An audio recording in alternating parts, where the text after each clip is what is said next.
안녕하세요. LA의 정교수입니다. 구독과 좋아요 알람 설정은 영상 제작에 큰 힘이 됩니다. 자, 오늘 살펴볼 주들은요. 엔비디아 또 급락한 이유에 대해서 한번 들여다봅니다.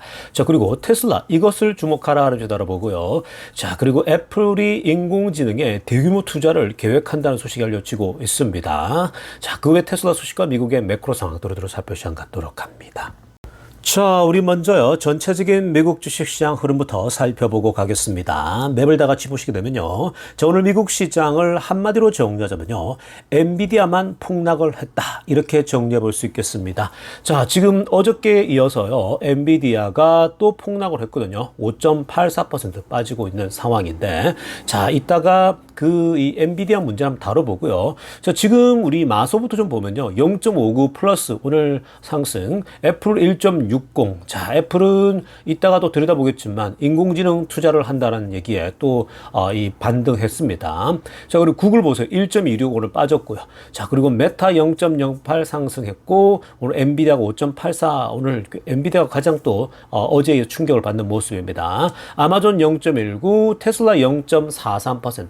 오늘 테슬라 같은 경우는 장중에 많이 올랐어요. 근데 나중에 다시 흘러내리는 모습이 나타났습니다. 그러니까 시장에서 지금 현재 전반적으로 요즘은 흐름 자체가요 굉장히 경계하고 있죠. 그러니까 노동시장 보고나 여러 어떤 데이터들을 좀 더 기다리고 있는 중입니다. 그래서 금리 인하면은 리세션, 경기 침체에 대한 공포, 뭐 이런 것들이 자꾸 연결되다 보니까 조금씩 숨고르기를 하고 있습니다. 그러나 이러한 모멘텀들이요 어느 순간 어떤 지점이 오게 되면 확 바뀌게 다시 이제 움직임을 찾을 수 있으니까 지금은 그 시장이 조심스럽게 움직이고 있다라고 보시면 됩니다. 그게 이제 대표적으로 엔비디아의 실적을 놓고 보면 아시겠죠. 엔비디아가 실적 굉장히 좋았잖아요. 그럼에도 불구하고 시장이 이렇게 반응하는 건요 너무 과하게 반응하고 있죠. 그게 현재 시장에 어떤 그 민감하게 반응하고 있는 그런 흐름이라고 보시면 되겠습니다. 자, 지금부터는요, 월가의 핵심 뉴스 살펴보면서 전체 매크로 환경 체크해 보겠습니다. 자, 가장 먼저 살펴볼 소식은요, 엔비디아가 오늘 또 급락을 했는데, 자, 도대체 엔비디아가 이렇게 좋은 호실적에도 불구하고 왜 이틀 연속으로 빠질까?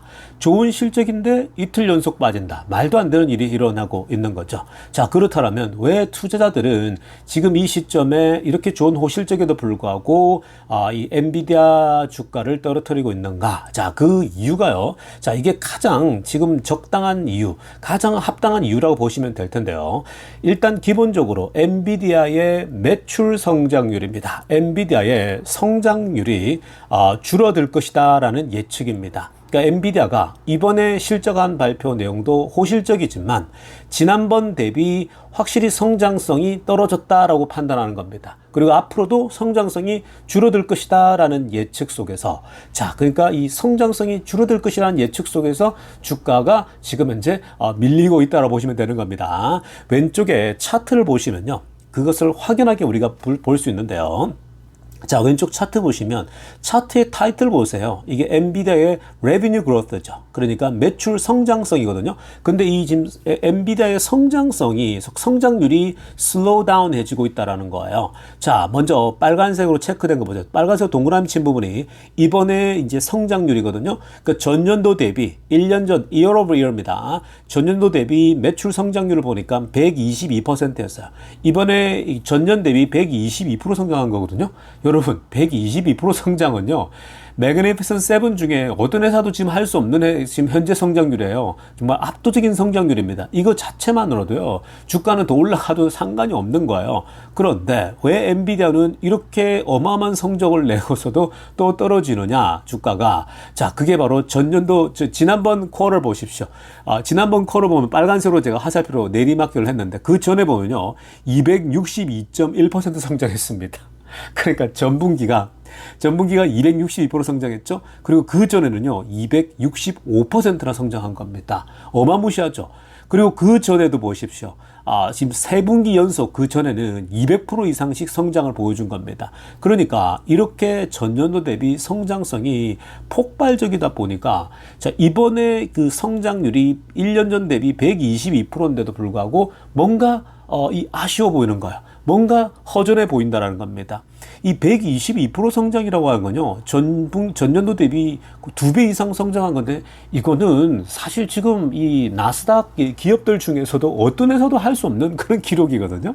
자, 그래서, 지금 이 투자들이 얼마나 인색한지 아시겠죠? 엔비디아에 대해서 특별히 이렇게 성장성이 줄고 있다. 이 이유가 갑자기 지금 어제 저녁부터 오늘 오전까지 미국에서 이 소식이 막 전달되면서 주가는 더 지금 흔들리고 있는 그런 모습이라고 하겠습니다. 자, 이뿐만 아닙니다. 이게 지금 현재 122% 성장인데 다음 분기가 예상이 그 가이던스가 나오지 않았습니까? 다음 분기 3분기 이제 실적이 80% 정도 성장이 되어 보입니다. 전년도 대비. 그리고 그다음 4분기가 이제 63% 정도 성장률이 보인다라는 거예요. 근데 이게 여러분 이 왜 그러냐면 갈수록 당연히 성장률 자체는 내려갈 수밖에 없어요. 왜냐면은 전분기 사실은 그 이 전전분기가 1년 전이 사실 205%씩 성장했는데 당연히 줄 수밖에 없는 거죠. 이게 자연스러운 거거든요. 그래서 이런 부분은 지금 투자들이 너무 과한 반응을 한다고 보시면 되겠고요. 그리고 이 소위 122%에서 다음에 80% 성장인데 80% 성장도 어마무시한 거예요. 80%도 이거는 말도 안 되는 성장률이거든요. 이건 그냥 무조건 주가는 올라가야 되는 거고요. 그 다음에 60% 성장도 마찬가지예요. 계속 성장률이 이 정도면요, 정말 좋은 거예요. 그래서 엔비디아가 이 전체적으로 성장률 자체는 이 하향, 다운 트렌드하고 있죠. 그 다운 트렌드, 이것에 사실은 마이너스를 두고 있는 거예요. 이것 때문에 투자들이 이제 조금 이제 과하게 엔비디아가 올랐다라고 판단해서 빠지고 있는 거예요. 그러니까 이 엔비디아의 베어 마켓에 베어리시한 뷰를 갖고 있는 투자들은요, 이거 이제는 팔고 떠나야 된다, 고점이다라고 생각하고 이제 정리하는 거고요. 그러나 그럼에도 불구하고 정말로 냉철하게 들여다보면요, 엔비디아의 실적은 이게 지금 바닥이 아닌 거죠. 굉장히 괜찮은 거거든요. 여전히 성장률이 이렇게 좋게 나오는 건요, 정말 나스닥에서 찾아볼래야 찾아볼 수 없는 그런 성장률입니다. 자, 그런 의미에서 사실은 지금 이 투자들이 과한 반응들을 보이고 있다라고 볼 수 있겠습니다. 자, 그리고 지금 현재 이제 내년도로가 넘어갔을 때, 이번 분기 말고요, 이번 올해 말고 내년 이제 넘어갔을 때에는 파란색으로 하렸지만 next year we are going to have a decelerating growth. 아마 내년에는 더 빠르게 성장률이 떨어지지 않을까, 이렇게 보고 있는 겁니다. 그러니까 내년에는 확실히 성장률이 떨어질 수도 있다. 더 지금보다 더 보고 있는 거예요. 매출도 마찬가지고요. 자, 그래서 뭐 이런 것들은 뭐 내년이니까 뭐 내년에 또 가봐야 되는 문제고요. 그리고 조금 더 나간다면 초록색으로 하려면 보세요. 요런 것까지 꺼집어내고 있습니다. 지금 투자들이 지금 아마 그 현재 그 마이크로소프트나 아마존이나 알파벳이나 메타나 요런 지금 빅테크들이 투자하고 있잖아요. 엔비디아에 그 거의 50% 매출을 잡아주고 있거든요. 근데 이러한 빅테크들이 이들이 이제 소위 엔비디아 칩을 사들이고 있는데 어느 시점이 되면 at some point are going to slow their spending. 아마 이들도 이제 지출을 줄이게 될 때가 오지 않을까라고 보는 거죠. 언제인지 몰라요. at some point라고 합니다. 그게 내년이 될지 후내년이 될지 모르는데 어찌됐건 빅테크들이 이제 이 엔비디아의 칩을 사는 것을 줄일 때가 오지 않겠냐. 그 시점이 아마 마소나 아마존이나 알파벳 메타가 지금 대규모로 AI 이 소위 말해 슈퍼컴퓨터랄지 AI 클라우드 이 센터들을 이제 투자하고 있잖아요. 그러니까 이런 지점들이 어느 정도 이제 완성도가 올라가게 되면 어느 정도 때가 되면 당연히 멈출 수 있지 않을까, 이런 분석이거든요. 그래서 이게 아마 앞으로 미래의 엔비디아의 매출에 헤드윈드가 되지 않을까. 그러니까 매출이 좀 멈추는 영향을 크게 받는 지점이 되지 않을까라고 보고 있는 겁니다. 자, 여러분, 이런 걸 종합적으로 본다면요, 일단 기본적으로 생각해야 될 것은요, 엔비디아의 매출이 지속적이고요, 그리고 전년도 대비 분석하는 거는 너무 과한 반응인 겁니다. 그거는 이제 이런 사람들이 빨리 빠지면 돼요. 헤지 펀더들이랄지 단타로 빨리 먹고 빠질 사람들 빨리 빠지면 되는 거고요. 어느 정도 정리가 되면 엔비디아는 다시 한번 지속적 성장을 할 수밖에 없습니다. 여러분, 혹자들은, 어떤 분들은 엔비디아가 이게 빠지는 게 거품이다 이런 얘기 하잖아요. 여러분, 데이터를 한번 보십시오. 엔비디아의 PR, 자, 가장 중요한 PR을 보시면요, 지금은 높지만 내년도 forward PR 한번 보시기 바랍니다. 애플하고 아마존하고 비슷해요. 지금 1등인 애플하고 비슷하다고요. 여러분, 그렇기 때문에 지금 뭐 한 30 정도 나오거든요. 4PR이. 뭐 30, 33, 35 이 정도인데, 이거 여러분, 이 정도 고성장주는요, 충분히 그 정도 다 감당할 수 있는 거예요. 그 정도 높은 게 아닙니다.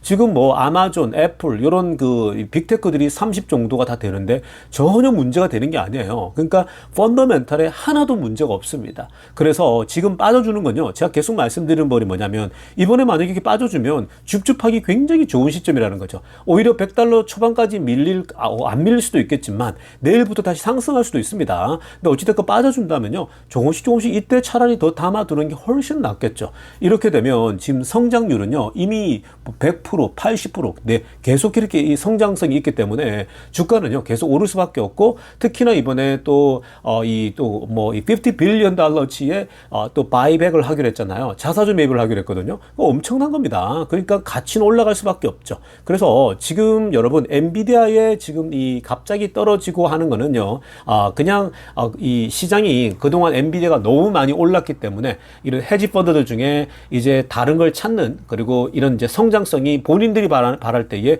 200%씩 300%씩 성장하는 걸 바라는 사람들은 빨리 떠날 사람 떠나면 되는 겁니다. 근데 나스닥을 어디를 다 뒤져보세요. 이렇게 좋은 기업이 100%씩 성장하고 80%씩 성장하고 60%도 큰 건데 이렇게 성장하는 게 없어요. 그냥 이런 걸 계속 사모으는 게 훨씬 더 낫다라고 말씀드립니다. 그러니까 흔들릴 필요 없고요. 떨어져주면 땡큐하고 더 받아들이면 더 사모아가면 되는 겁니다. 정말 지금 엔비디아 견고하고요. 펀더멘털이 정말 좋습니다. 아마 조만간에 다시 반등하면서 올라갈 겁니다. 어느 정도 빠지고 나면요.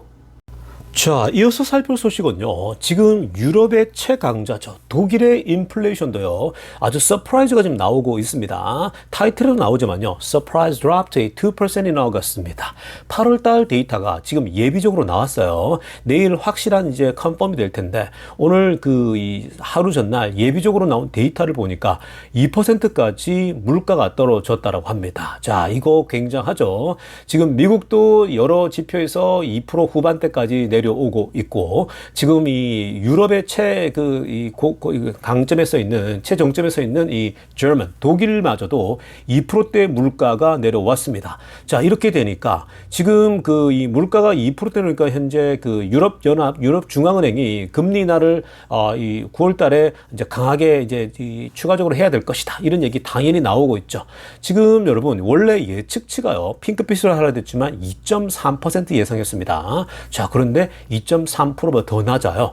자, 그러다 보니까 지금 이거 만약에 금리를 좀 빠르게 내리지 않으면은 자칫 잘못하다가 물가가 이렇게 더 걷잡을 수 없이 빨리 내려서 오히려 디플레가 될 수도 있고 경기 침체 국면으로 갈 수 있다는 거죠. 물가가 너무 떨어지면요, 기업들의 물건 파는 것들이 더 안 되다 보니까 자연스럽게 소위 말해서 리세션이 올 수 있는 거거든요. 그러니까 유럽 중앙은행도 지금 빨리 움직여야 된다, 이런 생각들을 더 갖고 있는 거죠. 그래서 추가적인 금리 인하를 하는 데 있어서 특히 9월 달에 훨씬 더 쉽게 이제 결정을 내릴 수 있지 않을까. 그러니까 아래쪽에 노란색으로 하나 보세요.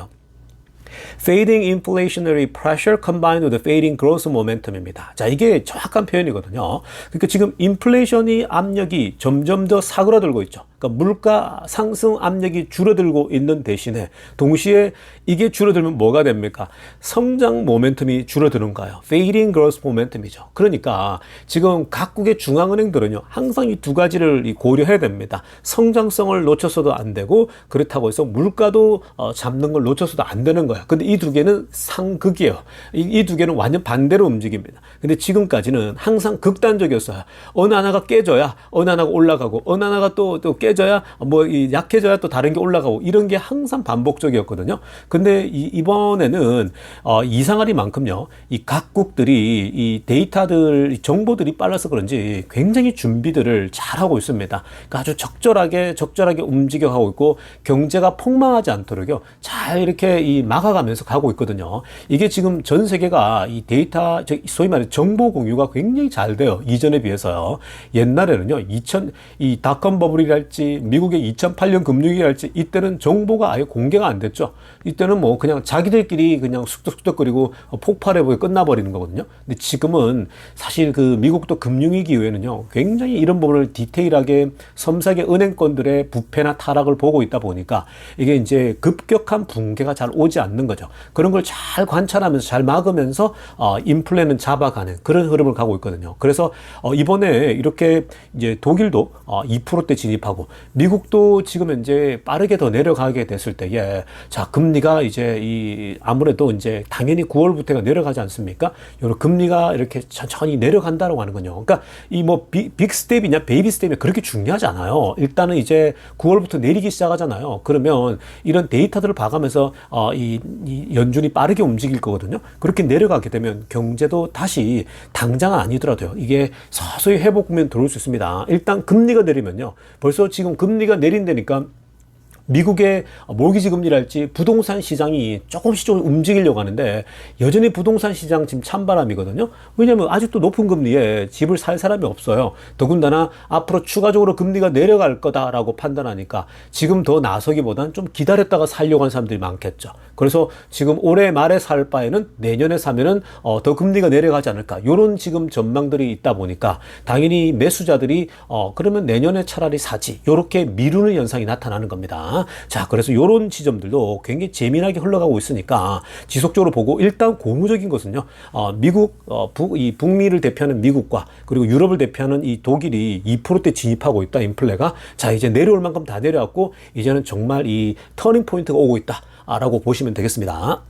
자, 지금부터는요, 테슬라 소식 집중적으로 들여다보겠습니다. 자, 가장 먼저 살펴볼 소식은요. 자, 오늘 윌리엄 블레어 애널리스트죠. 이 제아 돌샤이머가 아주 오랜만에 또 테슬라에 대한 새로운 이 보고서를 올려놨습니다. 자, 뭐 이분은 오랫동안 테슬라 투자해오신 분이죠. 그래서 테슬라에 볼리시하게 늘 그 의견을 제시했던 분인데, 이번에도요, 기본적으로 바이 레이팅을 줬습니다. 그러니까, 지금 계속 테슬라 주식을 사모아갈 때다 얘기를 하고 있는 거고, 다만, no price 타겟. 현재 이 프라이스 타겟은 주지 않은 상황입니다. 자, 그렇다면 이분이 오늘 주목해야 될 것, 즉 테슬라는 이것을 주목하라라는 측면에서 얘기를 했거든요. 자, 아래쪽에 지금 파란색으로 하는 거 먼저 보시기 바랍니다. 굉장히 중요한 지점을 지적했는데요. 자, 테슬라의 에너지 스토리지 비즈니스. 그러니까 지금 메가팩을 중심으로 한 파워월이랄지, 자, 이 메가팩을 중심으로 하는 이러한 테슬라의 에너지 비즈니스가 앞으로 더 많은 주목을 받아야 될 것을 얘기를 하고 있습니다.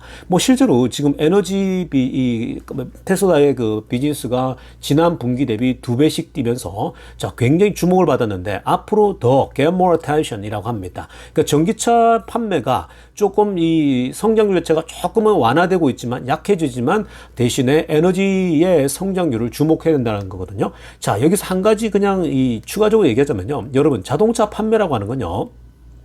금리와 직결된다는 거 기억하셔야 됩니다. 제가 과거에 차트를 통해 분석해 드렸었는데, 자, 이 전기차 판매는요, 금리가 내려가게 되면 무조건 이 자동차 산업 자체가 좋아지게 돼 있어요. 그건 어쩔 수가 없는 구조입니다. 이 집 같은 경우도 금리와 직결되는 거고요. 자동차도 마찬가지입니다. 금리가 내려가게 되면요, 확실히 그 매달 내는 그 비용 자체도 줄어들게 되기 때문에 전부 다 이자로 금리로 이게 사는 거잖아요. 자, 그래서 그런 맥락에서 지금은 높은 고금리니까 앞으로 금리는 내려가겠죠. 그래서 당연히 자동차 판매가 조금은 약해지겠지만 그 더불어서 기억해야 될 것은 테슬라에게 또 다른 무기가 뭐예요? 바로 에너지 저장 공간이죠. 그래서 이 에너지 스토리지가 앞으로 어떤 걸 지적하냐면 파란색으로 하려고 중간 부분 보시면요. 에너지 이 스토리지가 메가팩이랄지 또 파워랄지 이런 것들이 로보택시와 로보틱스와 연결될 수가 있다라는 거죠.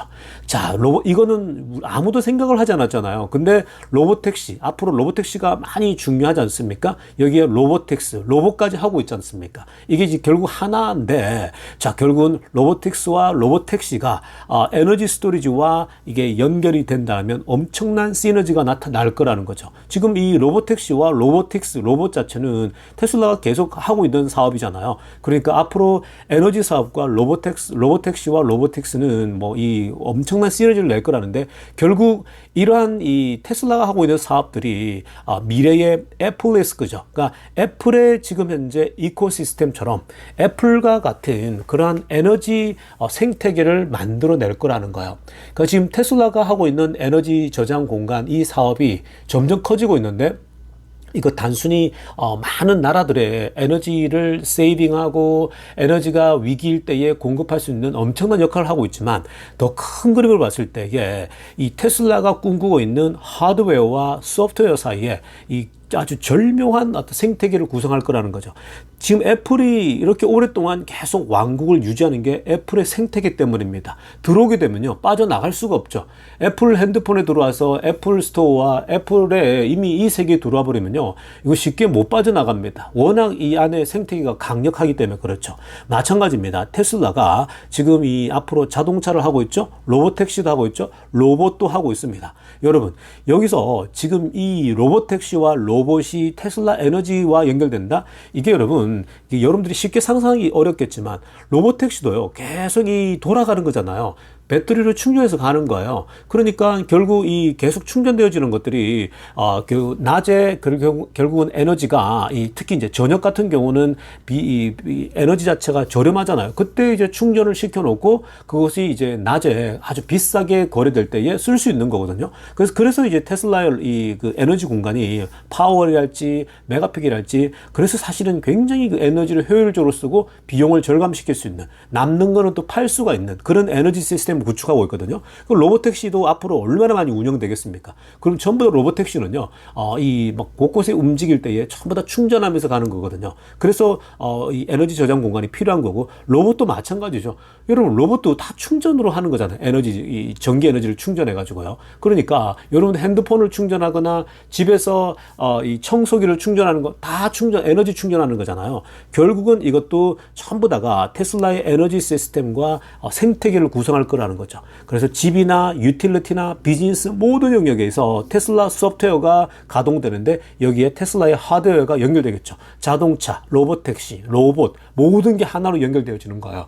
여러분, 무서운 세상이 오는 거예요. 지금 이 제드 도시알머가요, 제대로 보고 있는 거거든요.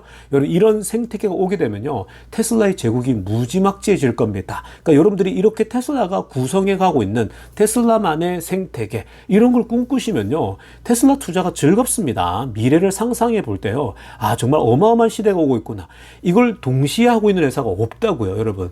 중국의 경쟁사들이 이걸 하고 있습니까? 아니잖아요. 미국에 지금 뭐 포드나 GM이 하고 있나요? 현대가 하고 있나요? BMW 하고 있나요? 벤츠가 하고 있나요? 어떤 회사가 하고 있잖아요. 근데 테슬라는 이 모든 걸 다 하고 있죠.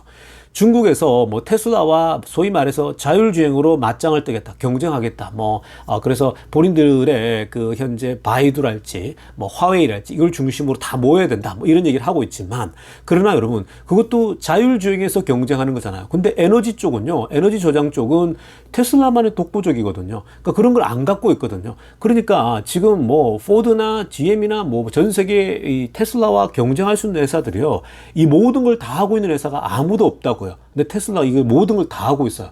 그래서 무서운 기업이 된다는 겁니다. 여러분, 그래서 지금 이 테슬라가 앞으로 구성하게 될 이 생태계가, 에너지 생태계가 마치 애플처럼 생태계가 구성되어지고 있다라고 보신다면, 정말 미래를 상상할 때마다 가슴이 웅장해지는 겁니다. 자, 다음으로 살펴볼 소식은요, 중국에서 날라온 소식입니다. 자, 중국에서 상반기에 데이터를 보니까요, 테슬라에 대해서 High Sales, Low Complaint Rates입니다. 자, 정말 테슬라가 다 가졌다라고 얘기를 하고 있는데, 빨간색으로 하나 보시면요. 그러니까 지금 무슨 말이냐면요, 테슬라의 그 모델3가 중국에서 상반기 이제 데이터를 보니까요, 최고로 잘 팔리는 세단 중에, 그 SUV 말고요, 세단 중에 가장 많이 팔린 자동차이면서 동시에 컴플레인은요 가장 적다라고 합니다. 그러니까 지금 불평불만, 자동차를 사고 나서 불평불만이 생길 수 있잖아요. 근데 가장 잘 팔렸는데 불평불만은 가장 적은 lowest complaint rate입니다. 자, 그래서 지금 아래쪽에 우리 데이터 좀 보시겠습니다. 이게 중국에서 나온 데이터인데, 아래쪽에 맨 아래쪽에 보시면요, 모델3가 보이시죠? 파란색으로 별표 친 거예요. 지금 이 컴플레인이요, 불평률이 5.3%입니다. 그래서 자동차를 샀는데 100명 중에 한 5명 정도만 불평을 한다라는 거야. 이 정도면 불평이 없다고 보면 되겠죠.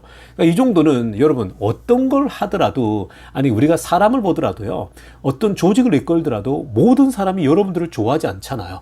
항상 어떤 조직은 뭘 하더라도요, 여러분들을 싫어하는 사람은 반드시 존재합니다. 어떤 조직에 들어가더라도 100% 만족이라는 건 없어요. 10명이 싫어하건 20명이 싫어하건 항상 존재합니다. 자, 그런데 테슬라 보십시오. 거의 뭐 완벽에 가깝죠.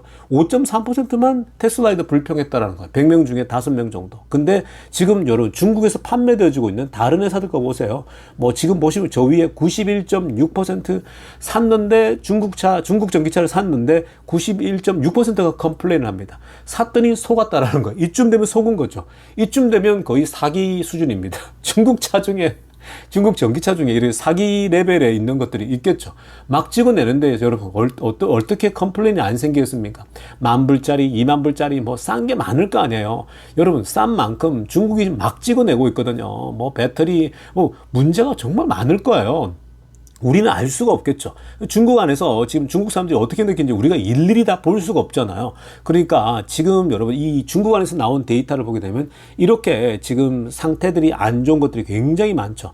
그러니까 지금 이렇게 강력한 이 자동차 판매에다가 이렇게 강한 퍼포먼스를 보이니까 요런 지금 이제 좋은 평가가 나오는 겁니다. 그래서 굉장히 지금 모델들이가 지금 중국 안에서 평가가 좋다라는 거죠. 그러니까 여러분 이게 결국은 좋은지 퀄리티가 좋은 거죠. 퀄리티가 좋으니까 좋은 질에 가격이 어느 정도 나가니까 지금 테슬라 판매를 보세요. 꾸준하잖아요. 중국에서. 그러니까 중국에서 이 네임밸류가 있는 거예요. 확실히 테슬라는 좋은 차다라는 게 있는 거죠. 프리미엄 레벨에서. 얼마 전에 프리미엄 레벨에서는 뭐 모델 Y, 모델 3가 여전히 1등하고 있는 거 보시지 않았습니까? 그러니까 지금 결국은 여러분 질적으로 차이가 나는 거예요. 다른 차들은요 형편이 없어요, 여러분. 그게 뭐 겉으로 보고 좋고 타보니까 이 정도면 괜찮은데 하지만 결국 굴러다니다 보니까 그게 싼 거는 싼 거일 수밖에 없어요. 싼 걸 쓸 수밖에 없는 거거든요.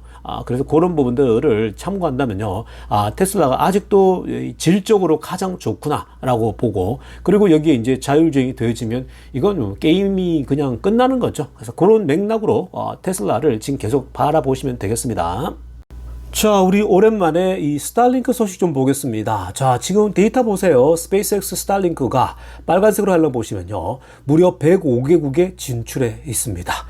정말 어마무시하죠. 아래쪽에 지도 한번 보세요. 아프리카입니다. 여러분, 아프리카 지도에 지금 연한 하늘색 있죠? 이게 지금 현재 이 스타링크 인터넷이 침투한 나라들입니다. 오늘 이번에 발표된 거 보니까요, 보츠와나와 그리고 가나 지역에까지 진출했습니다.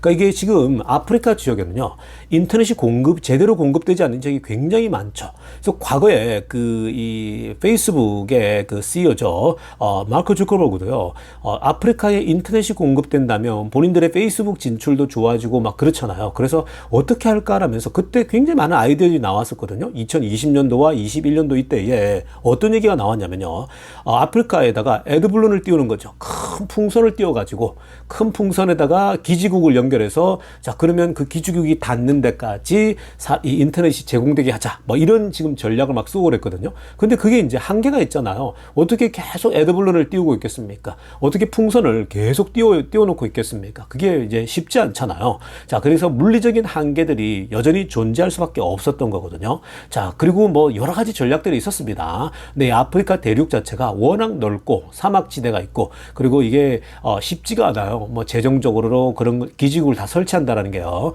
그러니까 우리나라 작은 나라면 곳곳에 기지국을 설치해서 인터넷 연결을 용이하게 하겠지만, 이 넓은 땅덩어리에, 그리고 불모지잖아요. 이런 지역들에 사실 기지국을 깐다? 불가능하죠, 물리적으로. 그러니까 지금 테슬라 같은, 즉 이 스타링크 같은 이런 지금 현재 그 저궤도 위성을 통해서 이 위에서 쏘아서 이 인터넷을 제공한다? 이게 완벽하죠. 그러니까 지금 스타링크가 105개국에 들어가고 있다? 정말 세상을 지배하고 있다고 보면 됩니다. 여러분 과거에는 스타링크가 인터넷 제공은 우리의 주 목적이 사실은 그 비행기나 뭐 이런 뭐 어려운 지역에 들어가는 거다라고 그랬는데, 지금 각 나라에 그냥 웬만한 나라들 다 들어가서 인터넷 제공을 하고 있습니다. 그러니까 지금 이 기존의 그 전통 이 인터넷 강자들이 자꾸만 불만을 하고 있잖아요. 뭐 AT&T랄지 이런 회사들이 우리 스타링크가 못 들어오게 하자 뭐 이러고 있거든요. 왜냐면 스타링크가 본격적으로 뭐 더 침투해 들어오면은 본인들 회사가 무너질 수 있는 거거든요. 그래서 지금 경계하고 얘기하고 있는데 어찌됐든 간에 스타링크가 이렇게까지 지금 이 전 세계에 진출하고 있다. 굉장히 인기가 좋거든요. 이게 여러분 지금 돈을 막 긁어 모을 수밖에 없겠죠. 그래서 조만간에 이제 스타링크에 투자할 기회가 옵니다. 즉 스페이스X 우주 산업에 투자할 수 있는 기회가 오니까 여러분들 앞으로 투자 기회가 계속 열리고 있습니다. 결국 미래는 우주를 지배하는 기업이 세상을 지배하고 우주를 지배하는 나라가 세상을 지배하는 시대가 오고 있기 때문에 자, 우리가 스페이스X에 투자할 기회도 오고 있다는 점에서 굉장히 또 가슴 떨리는 그런 시간들입니다. 자, 여러분 오늘 영상은요 제가 이쯤 하고요 2부 때 뵙도록 하겠습니다. LA 정교수TV였습니다.